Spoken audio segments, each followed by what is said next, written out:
What's up, everybody? Welcome to the latest episode of the Rich and Turbo Heavy Half Hour. You have myself, Rich. You can find me on X at FuzzDoomRip, all the other socials at rich.paiva, as a Doom Charts contributor, and doing reviews for Musapedia of Metal. I have my partner in crime, Turbo, with me. Turbo, how are you? I'm all aglow. We are very excited to have Scott Middleton from the band Bask with us. Scott, how you doing? Hey guys, doing pretty great. Beautiful day in North Carolina and just enjoying the sunshine right now. Excellent. We are very excited to have you on the show. We had a couple missed starts, mostly because of me, and sending wrong links and whatnot. So we're very happy to have Scott with us. First of all, congratulations on the new record called The Turning. It was number 7 on Doom Charts, which is pretty awesome. And it's just a big, gigantic, awesome record. So congratulations on that. Thank you. So, number one, I want to ask you a little bit about the record itself. So, what would you say is different on record 4 compared to the first 3 that you guys put out? For me, the new instrumentation really sticks out. Banjo, cello, piano, having a few more musicians join us in the studio. I think that's what differentiates it a good bit. And I think it was the longest that we've ever gone between releases. Our last release 3 was November of 2019. And then, COVID happened not too long after that. It's been an odd blur for, I know, everybody since then. So we had more time to stew on it. I've heard some people say it might be our most fully realized album, and I could kind of see that. I feel like just pretty cohesive. I don't think there's much filler at all on there, but we're proud of. So yeah, just the amount of time we had to gestate on it, and the guest musicians, I think, is what definitely is different this go around. Very cool. Yeah, a lot of people and labels and when you see that you're like stoner doom Americana, that's some of the labels that they throw on a band like Bask, because you have some different instrumentation, and you kind of double down on that, I think, this time with all those instruments. And I guess the first question is, who's playing banjo on those songs? Is that somebody in the group, or is that a guest banjo player? Yeah, he's for now. Jed Willis plays banjo on the tracks on the cloth, and he's also the pedal steel player. And I like to call him the Swiss Army knife because he can do a little bit of everything. We also have a band called Condroma that we do together. It's like a duo, and it's a little bit more ambient and spacey and stuff. Yeah, shout out to Jed. He adds a lot to the Turning and to our sound in general. And it's funny, he's like the belle of the ball. Like, as people seen the pedal steel on stage, people just want to talk to him after a show, because it's almost like a unicorn or something to a lot of people. I guess in a rock band context too, it's a little bit different. But yeah, that's Jed, so props to him. Yeah, I think Turbo, that's probably something that sticks out to you, right? What do you have for Scott? I know you and I have been spending a lot of time with this record. I think my reaction was immediate. Mine was to more it. growing. Yours took a little second. It's rare that, as far as the singles that you've picked, is it's rare for me to actually agree with a band sometimes when they pick what songs they want to put out there first. Because I think the 3 that you've chosen so far are great. Dig My Heels, I think, should be played everywhere constantly because it's such a great song. How did y'all figure out which songs you wanted to release as singles opposed to the others? Yeah, it's a little bit of a back and forth with stick out, but yeah, I put out our next section of what we like. And Dig My Heels, kind of a bit of a longer rock track, Long Lost Light being more emotive. Then The Traveler being a little bit more proggy, maybe one of our more proggy songs today. I'm stoked on the funky rhythms on that one. I feel like each song put out, because we try to be multifaceted. Yeah. Great. So one of the questions that I tend to do a lot with bands is try to figure out what bands that the bands listen to or what they're interested in. And there are some probably ones that we could all guess, but I don't know if this is going to be insulting or not. It's not. It's not to me. I think it's something something really cool and something that I dig. I hear like kind of early, old school Midwest emo in some of what you guys do. Is anybody in the band like that stuff, or am I crazy and I'm just hearing shit? I think I'd say it's probably on point. I'm 39 now. Yeah, we're all about like 37 to early 40s. A lot of us grew up in those realms in the early 2000s, but screamo, metalcore, emo, all that stuff. I don't think it's an obvious influence, but I think it's probably in all our DNA to some extent and comes out that way. Like Zeb, the lead singer, growing up was in more like I think like indie bands where some of us were more like in this kind of screamo, hardcore stuff, and when we were teens and early 20s. So it's definitely there. Maybe it's not as obvious of an influence though. Yeah, I hear bands like Sensefield and Elliot and like some like post-hardcore stuff that, and again, sometimes it's just me manifesting these things, but it's good that you at least validate that you come from a little bit of that background. Usually, it's Turbo who hears things and they're not really there, right, Turbo? Yeah, but sometimes they're actually there, right? Um, so, can you tell us about the artwork on the record? Because it's pretty awesome. And where did that come from? Whose idea was that? And yeah, how did that come about? Yeah, I think Zeb and the other guys had more of the direction on that. With Zeb writing all the lyrics. But yeah, we were aiming for like a space portal kind of vibe, and we used the artist out of Black Mountain, North Carolina, which is real close to Asheville, named Mitch Masaki. I'm not sure if I'm saying his last name correctly or not, but it came out way better than I ever imagined it would. Like the concept sounded cool, uh, but yeah, he just pulled it off like pretty amazingly. And yeah, we're just kind of going for a cosmic space cowboy um, opening of the portal kind of vibe. Love it. Yeah, mission accomplished. It's very, very cool. And we would get in trouble from one of our buddies if we didn't ask you. We had a buddy who wanted to ask you about the cover art for the third record. Mm. What tell us a little bit about that, just because we had a request to ask about that particular artwork. Visual art. I don't remember all the details for the artwork for three, but we go over it. And oh no, it might be Adam Bird. Excuse me. I could find his like handle, his Instagram handle after this. But yeah, great. Very cool. We lost you for a second on the audio there, but I think we heard most of it. I wanted to also ask you: are you guys touring now, or are you playing just a few shows? What does that look like for Bask on the tournament? Yeah, uh, run East Coast, so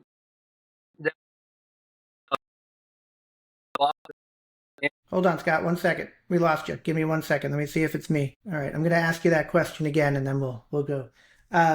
Tell us about what's going on with touring for Bask on the turning. Is there a specific tour? Are you just doing some spot dates, or what does that look like?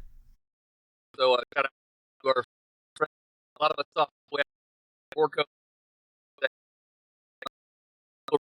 Upcoming, we have like a there, like another board member. So we're Charlotte. But then there's some talks about in hopefully going on over there. So we're really talking over. All right, cool. Um, Great, Turbo. Anything else that you had for Scott? As far as writing the music and the lyrics and everything, do y'all as a band collaborate completely, or are you in charge mostly? Who does the lyrics? Does Zeb do the lyrics to everything, or? Yeah, Zeb's definitely the lyric guy. I had written a line or two maybe on the first album, but that's been pretty much Zeb's realm. Yeah, he's great at what he does. He was an English major in college, so all Yeah, that would have been another question. But yeah, I think like Appalachian Studies minor or something. I can't remember all the details, but yeah, I think a heavy Appalachian and English direction for him. But yeah, we try to keep it as democratic as possible. I think something that happens a lot though, like Ray will bring a riff early on, and Ray tends to be more often than not. I see him as like the chunkier riffs, like maybe the more metal side, and then Zeb will do his sprinkling on top of the pretty pristine stuff. Like Zeb's tone tends to be a little more reverby and bright.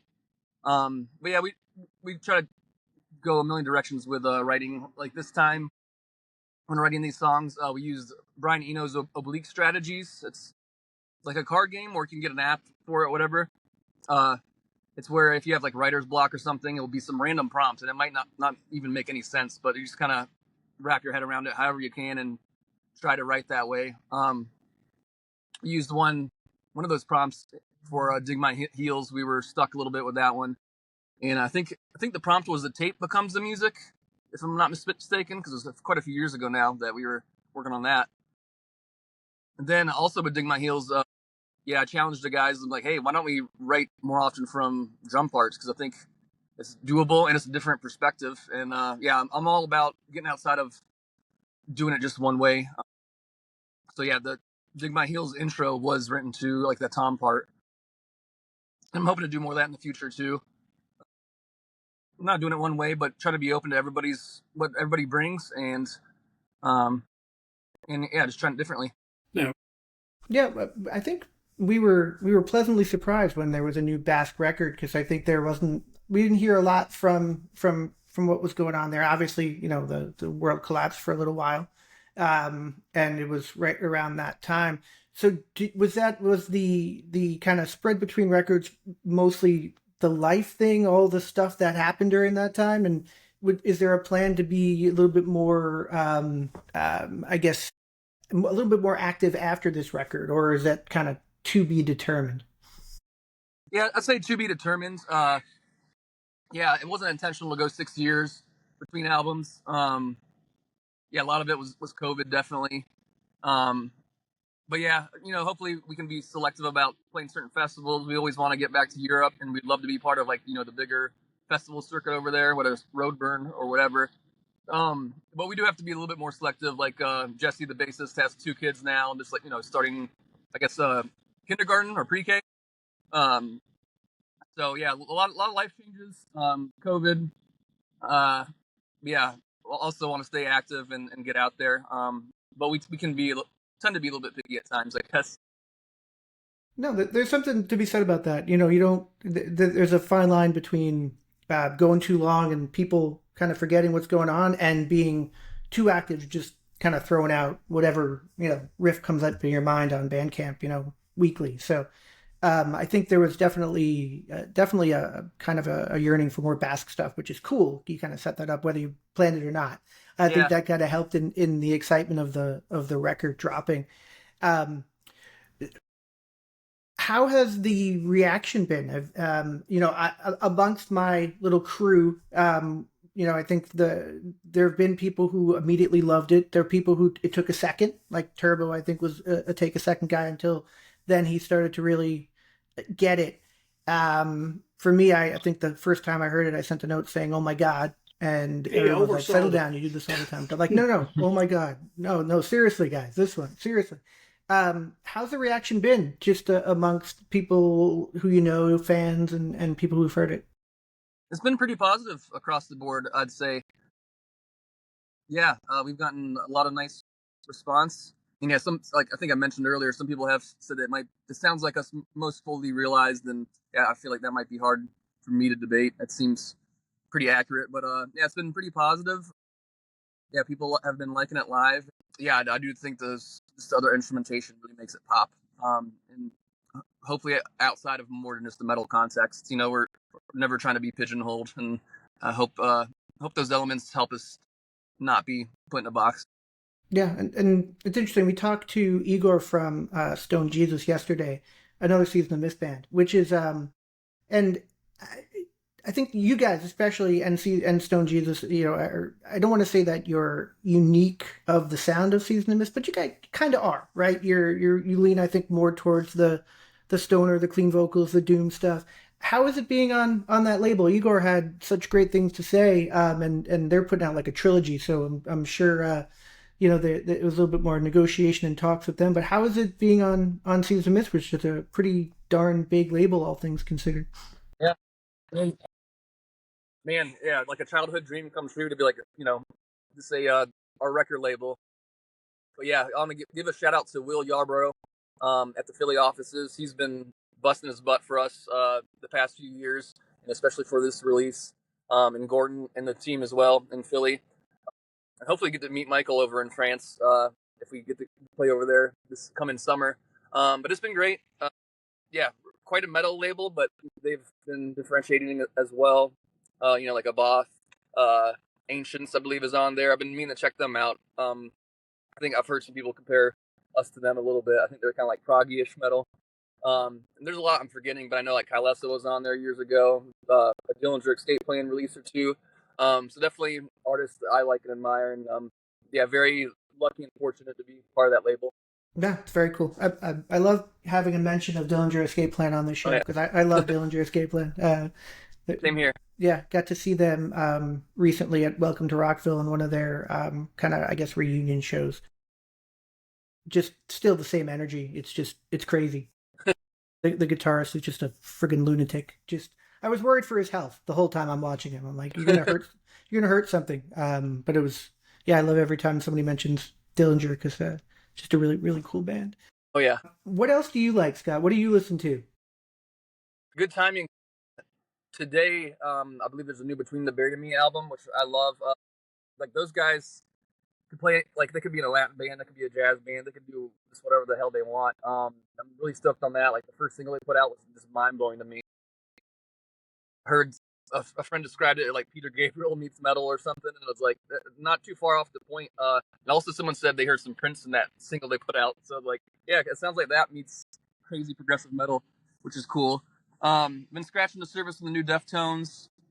Also, yeah, just driving around the mountains to that Shrunken Elvis I mentioned, which is just like chill, maybe a little bit ambient-ish, guitar-driven, I don't know, rock-ish kind of stuff. Yeah, I find I'm not listening to music as much as I did in my early 20s. Not like sitting down with vinyl, and I want to get back to that. But I did get a nice like used vinyl haul recently, like Mahavishnu Orchestra album I didn't know of. I can't remember the name of it. It's one of the lesser known ones.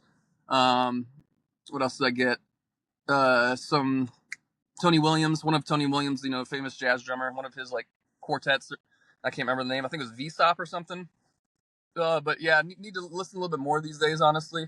But that's the stuff that comes to mind. Who's your favorite drummer? Who do you take influence from, or who's your favorite to listen to? Well, yeah. Well, I guess mentioning Between the Buried and Me, yeah, Blake is amazing. One of the best metal drummers around. Yeah, similar. I love to watch Matt Garska. Animals as Leaders. He's like a drummer's drummer. And was lucky to see him do a clinic in Asheville this past fall. Yeah, I'm so bad at favorites, but yeah, definitely want to dig into more of Tony Williams playing. Like every time I see his stuff, it's always awesome, always exciting. I like John Stanier a lot from Battles. Helmet, yeah, groovy, hard hitting. Yeah, I could probably talk your ear off for an hour about drummers and drumming. Hey, you mentioned John, and he's one of my top 5. Like the stuff he did in Helmet, and getting to see him play in Helmet, not as a drummer, but someone who respects and enjoys the instrument. Insane, like the stuff that he was doing and how much sound he makes, and you can actually tell, I think, when he drums, which is kind of a cool thing that you kind of hear a trademark sound. So yeah, that's an excellent choice. Duo called My weekend opening you outside of Asheville. We'll see all that. But yeah, I could definitely talk you off. No, that's awesome. Turbo, anything else you have for Scott? I love the way the direction that you all went with your videos for the 3 singles that you put out. You have a different concept for each one. What did y'all seek an artist out to do that, or was that something that you all came up with yourself? Yeah, we used 3 different artists for the 3 different videos, and yeah, I think that definitely hence the vibe, I guess, is why they're quite different from each other. The first one, I'd have to ask Ray. who the artist was. I can't remember their name. Second one was our buddy Garrett Williams, that had done videos for us in the past. He did like New Dominion, and our first ever music video, I believe, Graceless Shuffle, like almost a decade ago. So yeah, Garrett Williams did the second one, and I think Mason Bain edited it. And then a big shout out as well to Eric and Caroline Bader. They're in Charlotte, North Carolina, and we shot The Traveler with them. Yeah, they had the concept down for that one, and pulled it off. And yeah, I want to give them a shout out too, because we won a Asheville Music Award. Let's see, I got it right here. And I got to send them pictures, but we won this a couple nights ago. But yeah, what is it? It's best wardrobe and makeup. And I got on stage, it had nothing to do with the wardrobe and makeup. I just played this song 20, 30 times. But yeah, so I want to give a shout out to Eric and Caroline Bader in Charlotte. They're awesome creative people, and they were very happy with how all the videos turned out. And but The Traveler happened to win this one. So yeah, different approaches for each one. That's awesome. But you wore the makeup and wore the wardrobe, so technically you had some kind of part in it, right?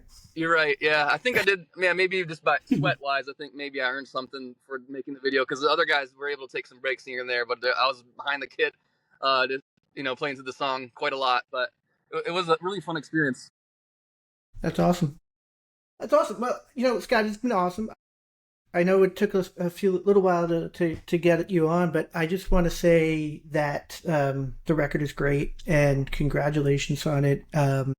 Bask is a band that I think people were excited to have new stuff for, and you guys don't really sound like anybody else, which is something that I think is very cool, and I think that people look for, especially when sometimes you can get bombarded by the riffs and bombarded by the heavy, and when you are looking for something a little bit more than that, I think the new record is perfect for that. So congratulations, and please pass that along to the rest of the guys if you don't mind.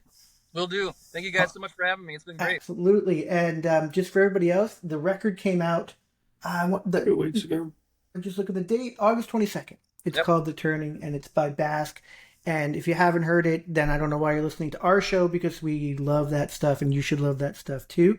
Scott Middleton, thank you so much for joining the show, and thank you, and good luck, and hope you get out on some of the festivals, and you guys get out to tour as much as you want to, and all the best success on this. Thank you guys so much. Have a good one. Appreciate it. Thanks, Scott. Bye, guys.